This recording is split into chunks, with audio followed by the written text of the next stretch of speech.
So we go to a Fox News alert. Israel says it has eliminated 4 senior intel officials, including the IRGC's head of intelligence. This is the Quds Force headquarters, we believe.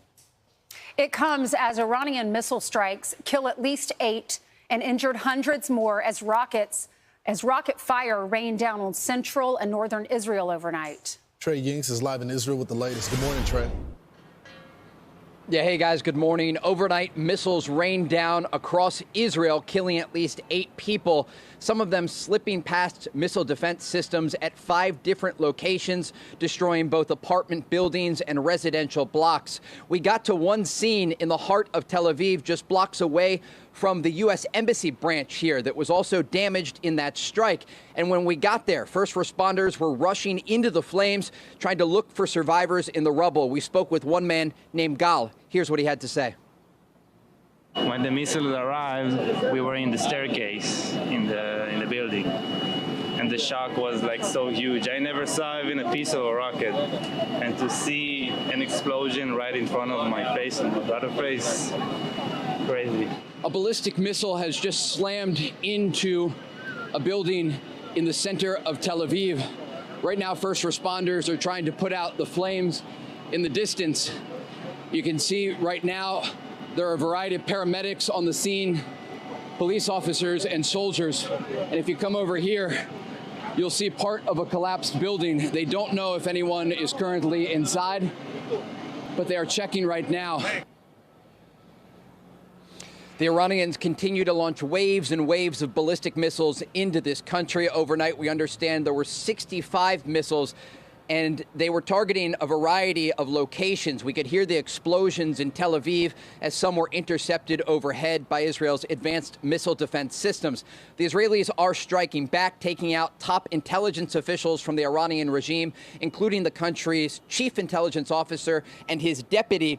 They also took out what they say are 1/3 of the ballistic missile launching positions. Despite the fact the Israelis say they now have air superiority over the Iranian capital of Tehran, this is expected to continue for a number of days, if not weeks, as Israeli forces are trying to weaken the Iranian regime and target the country's nuclear facilities.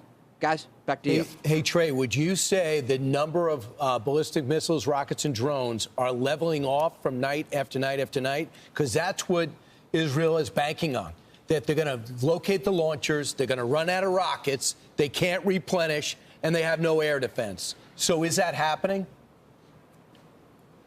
Look, the Iranians appear to be preserving what missiles they have left. We spoke with a senior Israeli intelligence official over the weekend who indicated the assessment is that Iran has around 2,000 ballistic missiles. And the Israelis have been able to take out some of the stockpile. They've been able to target, like I said, 1/3 of the launching positions. But this still gives Iran the capability to fire hundreds of ballistic missiles into this country. And that is why Israel is still in a state of emergency. The airport is closed, and they are bracing for challenging days ahead. Officials speaking with Fox News say there will be more casualties, there will be more destruction. And you see in the aftermath videos here, these are not like the rockets that came from Gaza or from southern Lebanon. These are missiles that can take out entire blocks in major cities like Tel Aviv. And from what we saw last night, and I was being very careful as we arrived on the scene less than an hour after the explosion of describing where it was. But now we can report because U.S. Ambassador to Israel, Mike Huckabee, came out publicly and said there was minor damage to the U.S. Embassy branch here in Tel Aviv. This is a residential area. It is packed with civilians, cafes and restaurants. And when we got there, for blocks, you could see storefronts that were completely ripped apart, glass shards all over the street from windows that were blown out. And so to answer your question, the Iranians are preserving what supply they have left. They certainly are in a position where eventually they will run out of ballistic missiles, but Israel is certainly not out of the woods yet, and we can expect more Israeli strikes throughout the day as they try to mitigate that risk of ballistic missile fire toward major cities like Jerusalem, Tel Aviv, and the northern city of Haifa. So, Trey, I'm curious. These missiles that the Iranians are firing, do they have targets? Or are they just shooting them out there? So the reason why I ask this is because, number one, they're hitting civilians. And number two, when it comes to that embassy area that belongs to the United States, essentially, would they have known that's where that missile was going to hit?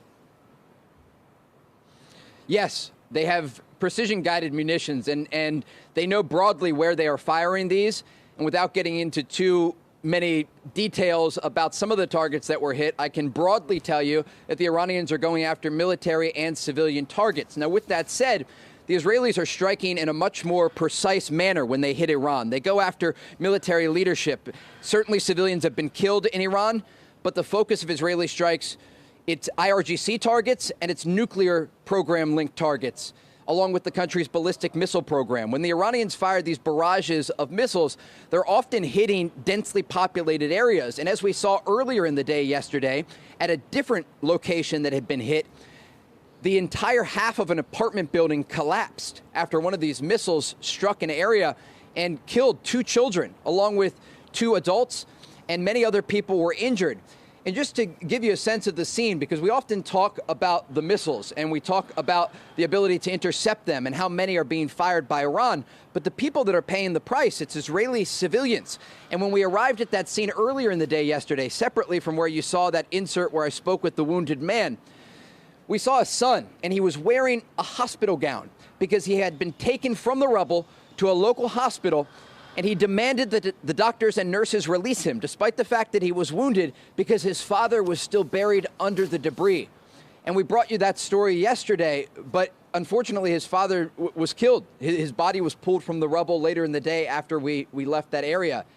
And it speaks to the people who are affected here. They are civilians, they're family members. No Israeli soldiers have been killed in the Iranian response. A few have been lightly wounded, but largely we're talking about civilians. According to the Israelis, 24 of them have been killed since Friday night when the Israelis launched this campaign targeting the Iranian regime. And so as we move forward here, this is really important to talk about the distinction between the target list here for the Iranians and the Israelis. But we expect very difficult days ahead, given the fact that the missile defense system here is not perfect. And while they're able to shoot down a lot of the incoming fire, that also includes attack drones, these suicide Shahed drones that the Russians also use in their war against Ukraine. Their goal here is to overwhelm Israel's missile defense system. And we've been out here on this balcony reporting live as these missile defense systems are active over Tel Aviv. And we have watched as these missiles slam into this city. And the destruction that they cause is oftentimes catastrophic. If you're standing outside, you don't even need to be hit by the missile. You could just be a few blocks away and be killed by the blast wave. All right, so Trey, 2 questions for you.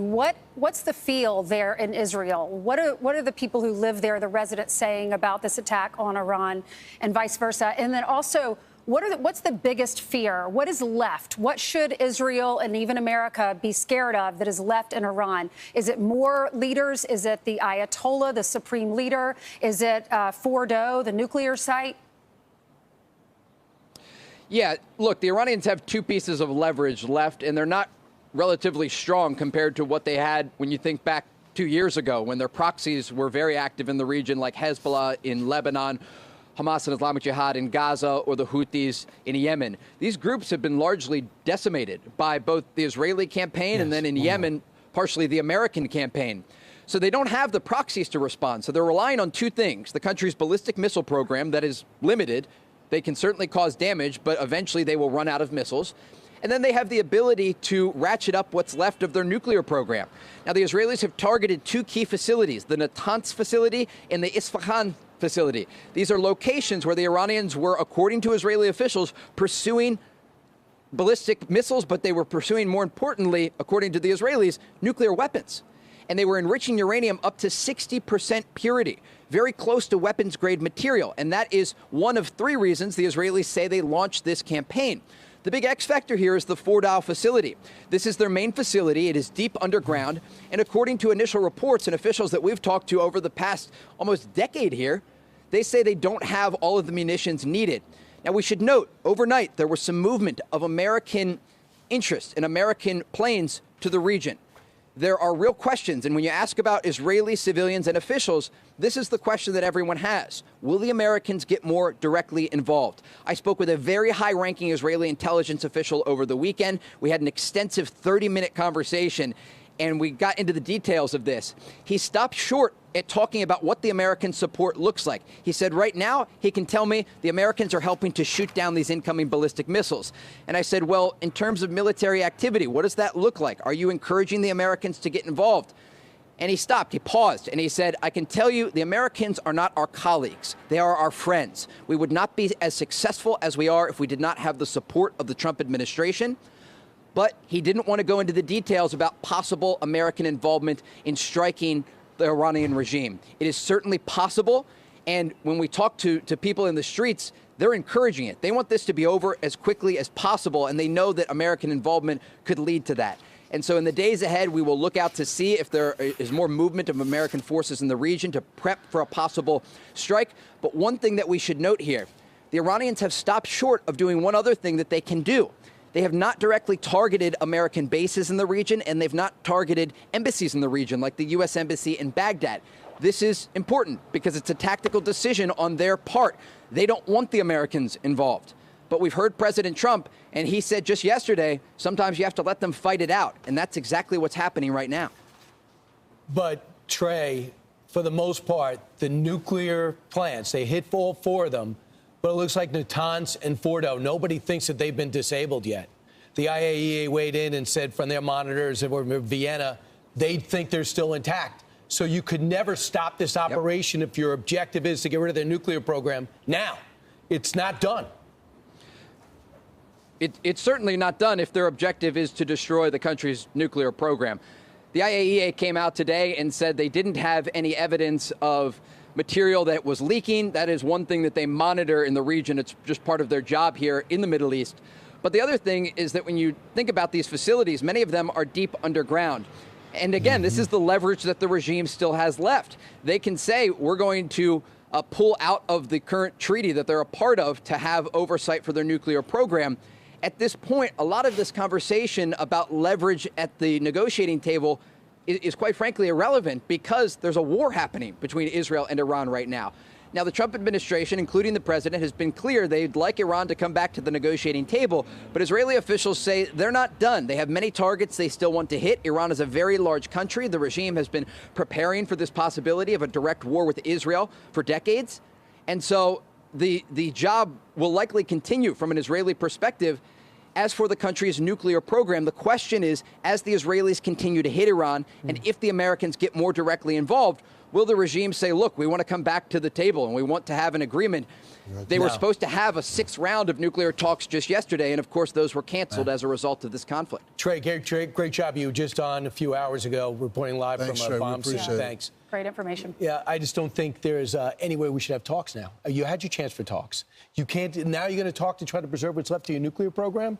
So what? We can remove sanctions? There's no, and you can't take them seriously. I think the president still wants to give peace a chance, especially when you talk about the escalation where the supreme leader could be taken out, and then that starts a whole religious war because Iran wants to unite the Muslim world. And I think if you take out the supreme leader, that happens. So he wants to give him one more shot. Do you want peace? Or it can escalate. Yeah, he wants de-escalation right now. He wants a deal. He says he does foresee that a deal will be done, and he will help negotiate that, just like he did with India and Pakistan. But we could take out their gas infrastructure if they go after American troops, or they go after us. I'm Steve Doocy. I'm Brian Kilmeade. And I'm Ainsley Earhart. And click here to subscribe to the Fox News YouTube page to catch our hottest interviews and most compelling analysis.